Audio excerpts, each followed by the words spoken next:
జిగ్రీస్ ఈ movie sun నెక్స్ట్లో streaming అవుతుంది.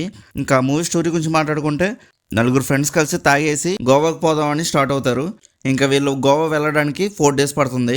ఈ 4 daysలో వీళ్ళు చేసిన రచ్చ ఏంటి, పడిన తిప్పలేంటి, ఇంకా గోవాకు వెళ్ళాక ఏం జరిగింది అనేది మూవీ స్టోరీ. మూవీలో ఫస్ట్ హాఫ్ అయితే చాలా బాగుంది. కామెడీ అయితే చాలా బాగా వర్కౌట్ అయింది. ఎక్కడ బోర్ అనిపించలేదు. ఫుల్ ఎంటర్టైనింగ్ గా వెళ్ళిపోతూ ఉంటుంది మూవీ. ఇంటర్వ్యూల వరకు చాలా బాగా రాసుకున్నారు ఫస్ట్ హాఫ్ ని. ఇంకా సెకండ్ హాఫ్ అయితే కొద్దిగా లాగ్ అనిపించింది మూవీ. కామెడీ కూడా ఫస్ట్ హాఫ్ లో వర్కౌట్ అయినంతగా పెద్దగా వర్కౌట్ అవ్వలేదు. సెకండ్ హాఫ్ లో అక్కడక్కడ కొన్ని సీన్స్ తప్పించి లారీలో కామెడీ సీన్ అయితే అస్సలు వర్కౌట్ అవ్వలేదు. చాలా ఫోర్స్ఫుల్ గా అనిపించింది అక్కడ కామెడీ. అంతేకాకుండా ఆటోలో సీన్ కూడా పర్లేదు అనిపించినా కొద్దిగా చిరాగా అనిపించింది ఆ టైప్ కామెడీ.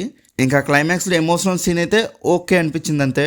ఈ సెకండ్ హాఫ్ లో మూవీలో ఒక 30 minutes లెంత్ తగ్గించాల్సింది. అనవసరంగా కొన్ని సీన్స్ అనేవి యాడ్ చేసినట్టుగా ఉంది.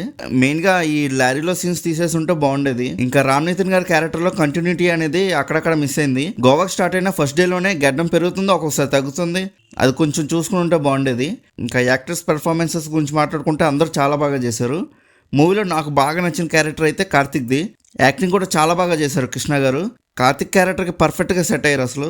ఇంకా సాంగ్స్ అండ్ బీజిఎమ్స్ గురించి మాట్లాడుకుంటే మూవీలో సాంగ్ అయితే ఒకటి మాత్రం ఉంది, బీజిఎమ్స్ అయితే అంతేం లేవు. ఇంకా ఓవరాల్గా మూవీ ఎలా ఉందని అడిగితే ఓకే అనిపించింది. పర్లేదు, మూవీ కంప్లీట్ అయ్యేసరికి పర్లేదు మంచి మూవీ చూసాం అన్నట్టుగా ఫీల్ అవుతాం. ఇంకా మీలో ఎవరైనా ఈ మూవీ చూస్తుంటే మీకు ఎలా అనిపించిందో కింద ఉన్న కామెంట్ సెక్షన్లో చెప్పండి.